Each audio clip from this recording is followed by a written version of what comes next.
अहिल्यानगरात राज chamber समोर firing, 3 आरोपी ताब्यात, गावठी कट्टा जप्त।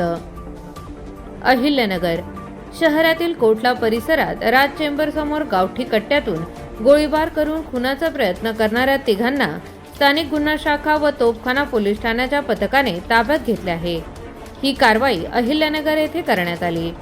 11 फेब्रुवारी रोजी रात्री 11:30च्या सुमारास अब्रार मुख्तार शेख वय वर्ष 24 राहणार प्रबुद्धनगर आलमगिरी भिंगार हे मित्रासह दुचाकीवरून जात असताना आरोपींनी रिक्षा अडवी लावून त्यांच्यावर गावठी पिस्तुलातून गोळीबार केला। भिंगार कॅम्प पोलीस ठाण्यातील गुन्हा मागे न घेतल्याच्या रागातून हा प्रकार केल्याचे समोर आले आहे। या प्रकरणी तोफखाना पोलीस ठाण्यात गुन्हा रजिस्टर नंबर 85/2026 भारतीय न्याय संहिता 2023 तसेच आर्म ऍक्ट नुसार गुन्हा दाखल करण्यात आला आहे।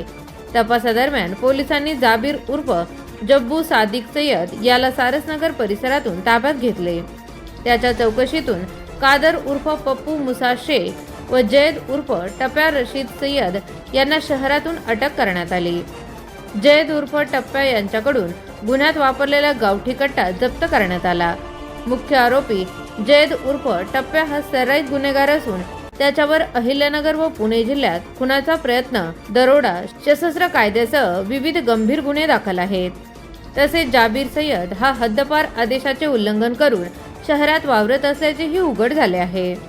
पोलीस अधीक्षक सोमनाथ घारगे यांच्या मार्गदर्शनाखाली ही कारवाई करण्यात आली असून पुढील तपास तोफखाना पोलीस ठाणे करीत आहे। प्रतिनिधी ऐनुल शेख, ATV न्यूज, अहिल्यानगर।